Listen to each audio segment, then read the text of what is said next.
నేను మీ టోపీ గోపి.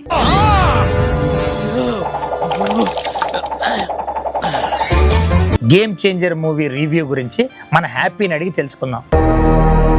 బాబు రెడీ బాబు. Hot camera. అందరికీ నమస్కారం.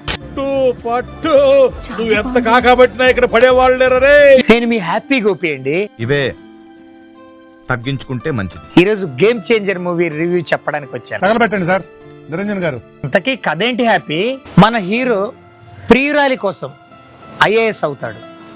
ఐఏఎస్ అయిన వెంటనే విశాఖలో పోస్టింగ్ దడ దడ దడ దడ దడలాడించేశాడండి. క్రిమినల్స్ని, బిజినెస్ మ్యాన్ని అందరినీ అసలు విలన్లు అయితే ఒక రఫ్ ఆడిచ్చేస్తాడు. ఎస్జే సూర్య విలన్. వాళ్ళ నాన్న శ్రీకాంత్ని చంపి ముఖ్యమంత్రి అవ్వాలనుకుంటాడు. కానీ ముఖ్యమంత్రి శ్రీకాంత్ చనిపోతూ ఒక వీడియో రిలీజ్ చేస్తాడు. చేసే మూడు ఉత్సాహం సర్వనాశనం అయిపోతాయి. రామ్ నందనే నా తర్వాత ముఖ్యమంత్రి అభ్యర్థి అని.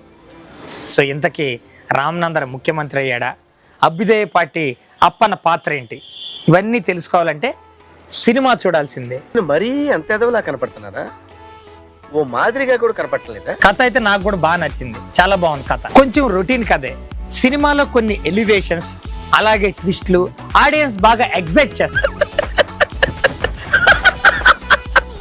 సినిమాలో రామ్ చరణ్ పర్ఫార్మెన్స్ ఎలా ఉంది? రంగస్థలం చిట్టిబాబు సినిమాలో పాత్ర తర్వాత ఈ సినిమాలో అప్పన్న పాత్రలో రామ్ చరణ్ జీవించేశాడు. అంజలి కూడా చాలా బాగా చేసింది. ఐఏఎస్ క్యారెక్టర్ చేసిన రామ్ నందన్ పాత్ర అది కూడా అద్భుతంగా చేశాడు రామ్ చరణ్. అలాగే కామెడీ కూడా చాలా బాగా వర్కౌట్ అయింది. రామచంద్ర ఈ ఓవరాక్షన్ భరించలేకపోతున్నా. విలన్ ఎస్జే సూర్య బా ఏం విలనిజం చూపించాడు. Performance speaks. ఫస్ట్ హాఫ్ లో వచ్చే ఐఏఎస్ ఆఫీసర్ సీన్లు, సినిమాలో అప్పన్న పాత్రగా వచ్చే సీన్స్ ఆడియన్స్ ని బాగా ఆకట్టుకుంటాయి. శంకర్ మార్క్ ఎలా అనిపించింది? శంకర్ మార్క్ విజువల్స్ తో మెస్మరైజ్ చేశాడు. దిల్ రాజ్ బడ్జెట్ ఏం పెట్టాడు? దిల్ రాజ్ ఈ సినిమాలో పాటలు పెట్టిన ఖర్చుతో ఒక 3 సినిమాలు తీయొచ్చు. మూర్తి గారు ఇలాంటప్పుడే గుండె రాయి చేసుకోవాలి. అంత బడ్జెట్ తో భారీగా ఖర్చు పెట్టి తీశాడు. సినిమాటోగ్రఫీ ఎలా ఉంది? సినిమాటోగ్రఫీ రిచ్ గా, విజువల్స్ అయితే సూపర్ ఉన్నాయి. అలాగే ఎడిటింగ్ కూడా చాలా బాగా వచ్చింది.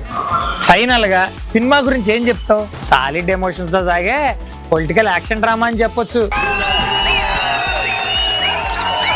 ఈ సంక్రాంతికి గేమ్ చేంజర్ మూవీని ఫ్యామిలీతో కలిసి చూడొచ్చు, హ్యాపీగా ఎంజాయ్ చేయొచ్చు. ఇదండి గేమ్ చేంజర్ మూవీ రివ్యూ. అందరూ సినిమాని థియేటర్లోనే చూడండి. పైరసీని ఎంకరేజ్ చేయొద్దు, ఓకేనా? పైరసీని ఎంకరేజ్ చేయొద్దు. మీ హ్యాపీ గోపి మరొక రివ్యూతో మళ్ళీ కలుద్దాం. సినిమాని థియేటర్లోనే చూడండి, పైరసీ చేయొద్దు. నమస్తే. మళ్ళీ మరొక సినిమా రివ్యూతో మళ్ళీ కలుద్దాం. సెలవు. మీ టోపీ గోపి. ఇలాంటి ఎంటర్టైనింగ్ ధమాకాలు ఇంకా చూడాలనుకుంటే లైక్, షేర్ అండ్ సబ్స్క్రైబ్.